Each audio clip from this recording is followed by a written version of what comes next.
Welcome back, everyone. Today, we're doing a deep dive into the career of Fernanda Torres. Oh, yeah. Fernanda Torres, Right. she's a Brazilian actress. She is. You may or may not know her name, but you should. She's got a fascinating story. Absolutely. And we're going to uncover some of the highlights. Okay. We're talking a Golden Globe winner, Wow. daughter of another very famous Brazilian actress, That's right. Fernanda Montenegro, who was nominated for an Oscar. Mm-hmm. And just an incredibly versatile career that spans from stage to screen to novels even. Novels, yeah. So much to cover. Yeah. Let's just jump right in. Yeah, let's... Fernanda was born in 1965 in Rio de Janeiro. Rio. Actors Fernanda Torres and Fernanda Montenegro. Well, imagine.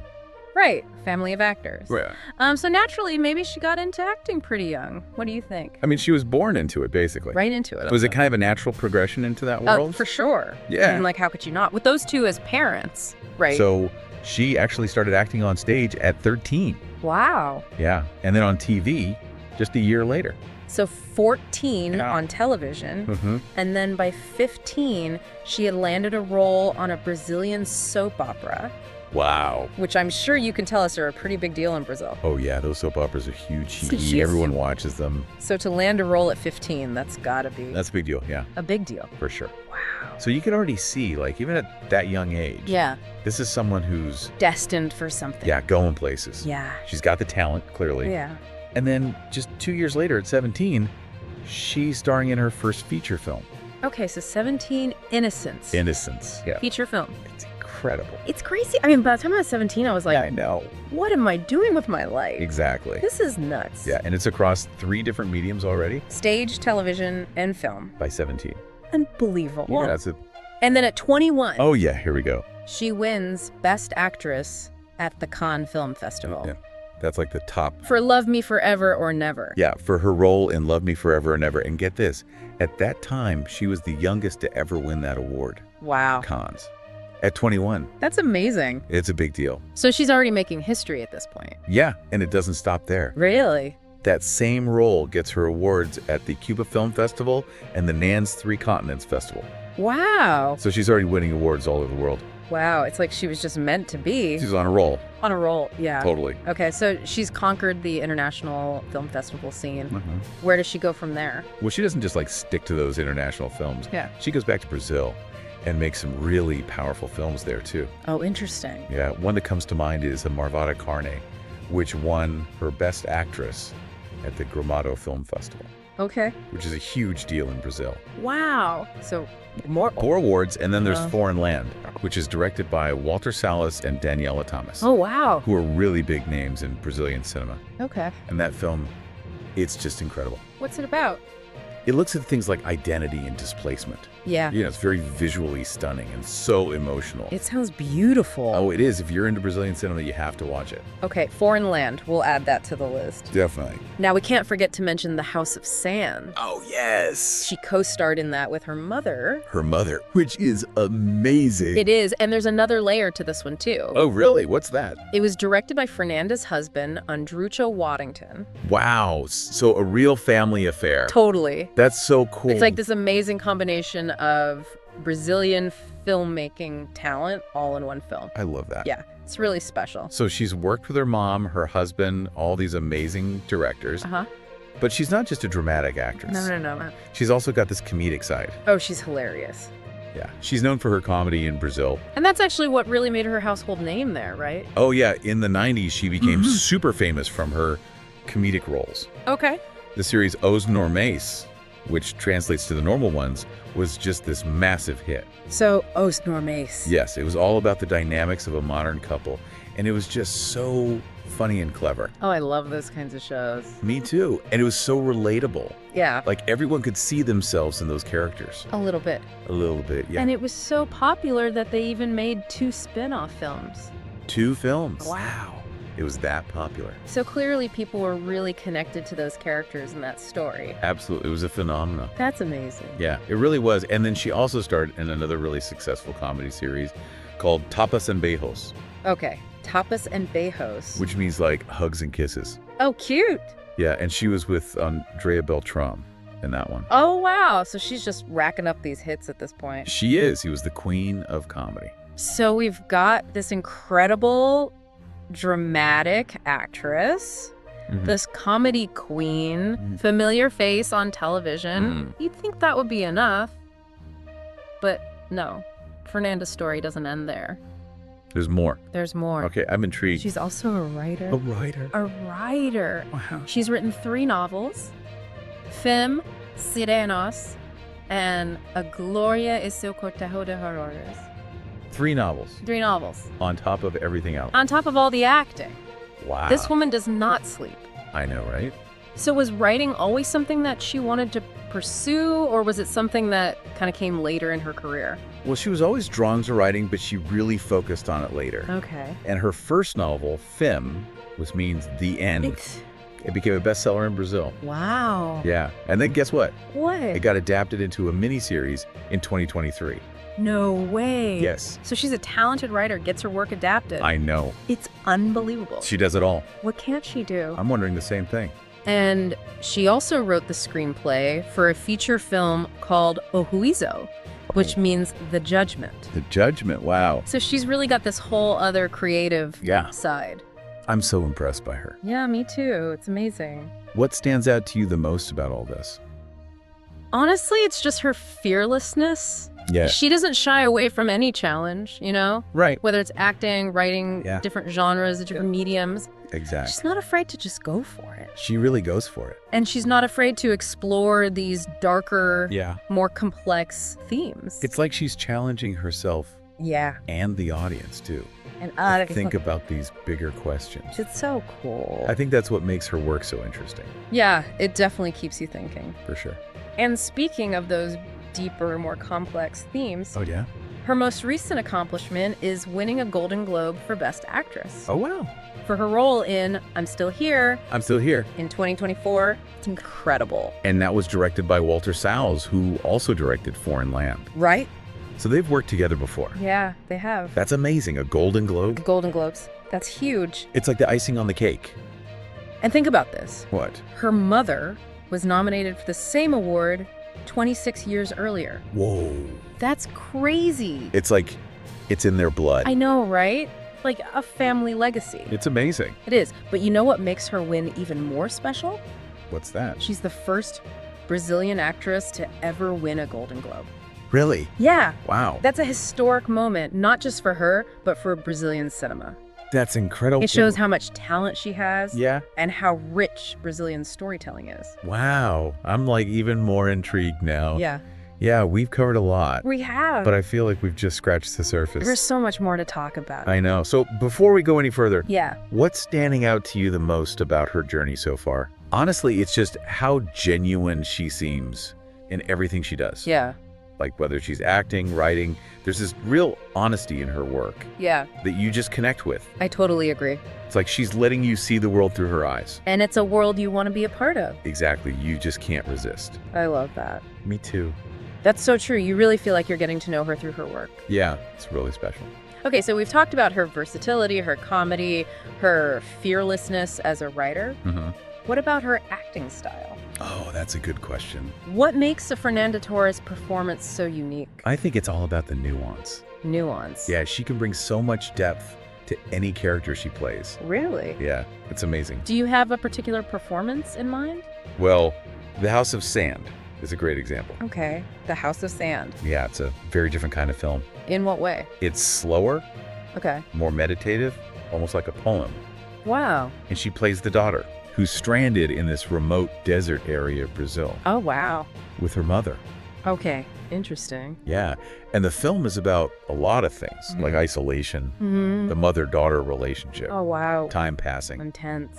It is, and all of this is happening against this incredible landscape. I can only imagine. And her performance, Yeah. it's just mesmerizing. Really? Yeah, you see so many emotions. What kind of emotions are we talking? Frustration, resilience, vulnerability, even a little bit of hope. Wow. And she does it all so subtly. Interesting. Yeah, just a look, a small gesture. Subtle but powerful. Exactly. Wow. So it sounds like that's a very different type of performance from, say, Osner Mays. Oh, yeah, totally. So she can do both these really subtle, dramatic roles Yeah. and these big comedic roles. Yeah, and she does them both incredibly well. It's amazing. It really speaks to her talent. It does. I think it goes back to what you were saying about her nuance. Yeah. She can adapt. She's not afraid to try different things, Exactly. She's not afraid to take risks. which is so important for an artist. Yeah. Especially after she had so much success with Osner Mess. Right, she could have easily just kept doing comedies. Yeah, that's the safe route. Yeah, but she wanted to grow, to challenge herself. And it paid off. It did. She got to work with these incredible directors like Andrucha Waddington and Walter Salles. Who were known for their artistic visions. Exactly, and that brings us to her writing. Oh yeah, her novel, Fim. Fem, yeah. It's not exactly a light read. No, it's pretty intense. What's it about? Well, it's about 5 friends who die Okay. and how their lives were all connected. Wow, so it's about mortality. Yeah, and about aging, relationships. Heavy stuff? It is, Yeah. but it's also so beautifully written. Sounds like it. Yeah, it makes you think about your own life in a different way. I can see that. She's really exploring the darker parts of being human. Yeah, both in her acting and her writing. Exactly. It's like she's saying, let's not be afraid to look at the hard things. All right, let's talk about the difficult stuff. Yeah, the stuff that maybe makes us uncomfortable. But that's what makes us human. Yeah, she's not sugarcoating anything. No, and I think that's what makes her work so powerful. It's so true. It challenges us To really think about the world around us. and ourselves. Okay, so we've got this incredible range, Yeah. this nuance, Uh-huh. her fearlessness. Her willingness to try new things. But what about her impact on Brazilian culture? Oh, that's a big one. How has she shaped the landscape of Brazilian film and television? Well, for one thing, she's a champion of Brazilian stories. That's amazing. Yeah, a lot of her work is really rooted in Brazilian culture and identity. I love that. And she's brought those stories to a bigger audience Both in Brazil? and around the world. That's so important. It really is, especially in an industry that's often dominated by Hollywood. Yeah, it's so refreshing to see someone like Fernanda, With her talent. with her platform, Uh-huh. championing these Brazilian voices. Absolutely, it's a game changer. And she does it all in such an authentic way. Yeah, she's not trying to be anyone else. Just herself. Just being Fernanda, telling her stories in her own way. That's so cool. It's inspiring. It is. And she's not just telling stories. Oh, no. She's also a big advocate for the arts in Brazil. Oh, really? Yeah, she talks a lot about the importance of funding for the arts. That's amazing. Yeah, supporting creative endeavors. Wow, she's not just an artist. Yeah. She's like a leader, Exactly. a mentor for other artists. It's like she's creating an environment where other artists can thrive. Yes, and her Golden Globes win. Yeah, It's a testament to all of that. it really is. It's not just about her. It's about celebrating Brazilian cinema as a whole. Which is incredible. It really is. So we've got this amazing artist pushing boundaries, Ah. championing these Brazilian stories, Yeah. advocating for the arts. But there's another layer here. Okay, Her mother, Fernanda Montenegro, yes, could you imagine? growing up with that legacy I know. in the same field. It must have been challenging.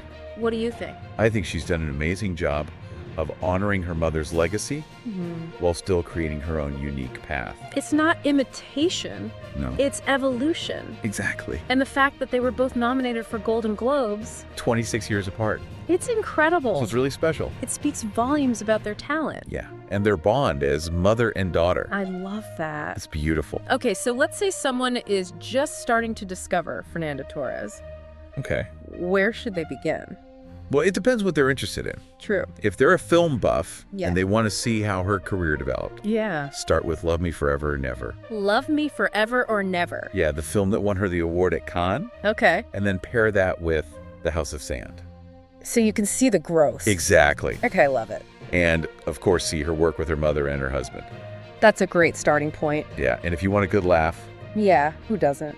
Os Nome is the way to go. Os Normes, a classic. A classic, and it's easy to find. Perfect. And if you're ready to dive into her writing, Yeah. Fim is amazing. It will stay with you. It sounds intense. It is, but it's worth it. What's so interesting about I'm Still Here is Yeah. that it brings her career full circle. How so? Back to the director of Foreign Land, Walter Salles. Oh, wow. It's like this culmination of everything. All her experience. The relationship she's built. It's amazing how life works sometimes. It really is. It makes you think about your own journey. Yeah, your own life, the things that have shaped you. Exactly. That's the power of art, right? Yeah, it connects us. It's just something bigger than ourselves. Makes us think about our own lives. Reminds us that we're all part of this big story. I think that's a perfect place to end part 2. Yeah. We've covered so much. We have. Fernanda's acting style, her impact on Brazilian culture, Yeah. her family's legacy, the themes she explores in her work. It's been a great conversation. But there's still so much more to uncover. I know, right? We've only just scratched the surface. All right, welcome back to our deep dive into the career of Fernanda Torres. We've talked about her incredible journey, we've talked about her range as an actress and as a writer, but now let's get practical. Where do we even begin exploring her work? So many choices. It really depends on what you're looking for, you know? Right. Like, if you're a movie buff who loves to see a career unfold over time, you got to start with Love Me Forever or Never. Okay, the Cannes winner. Yeah, the one that really launched her onto the international scene. Then I'd pair that with House of Sand. Okay, great pairing. You'll see her growth. Plus, you'll get that bonus of the family collaboration. Mom and the husband all in one. That's awesome. Exactly. But if you're more in the mood for a good laugh, and who isn't, right? Never a bad time for a laugh. Os Normais is the way to go. It's classic and it's easy to find. Perfect for a relaxing night in. Now, for the bookworms out there who are ready to get serious, Film is going to be a real mind bender. Oh, it's intense, but so worth it. I'm sold. But let's say someone wants to go beyond just watching and reading, really get a feel for who she is as a person. What else is out there? The internet is your friend. There are tons of interviews with Fernanda, where she talks about her process. Okay, more than just the characters she plays. Exactly. Like what inspires her, what she thinks about the world. Fascinating. She's so articulate and thoughtful. It's really worth a listen. Oh, I bet. Don't forget, reviews and articles, too, they can offer different interpretations of her work, which is always interesting to consider. So many ways to dive deeper. And, of course, you can't forget social media. Following her on Instagram or whatever she's using, it gives you a real-time connection to what she's up to. Oh, that's a great idea. It's like being a part of her journey. Exactly. So we're wrapping up. What's the one big idea you want our listeners to walk away with about Fernanda Torres? I think it's that her work reminds us how art can connect us. No matter where we're from, what language we speak, her stories, whether on screen or on the page, make us laugh, make us think, make us feel, see the world a little differently. Beautifully put. She really is a force, a testament to talent and hard work, and most importantly, this commitment to her craft. Absolutely. Well, there you have it, folks. Go explore the incredible world of Fernanda Torres. You won't regret it. And from both of us, thanks for joining us for this deep dive.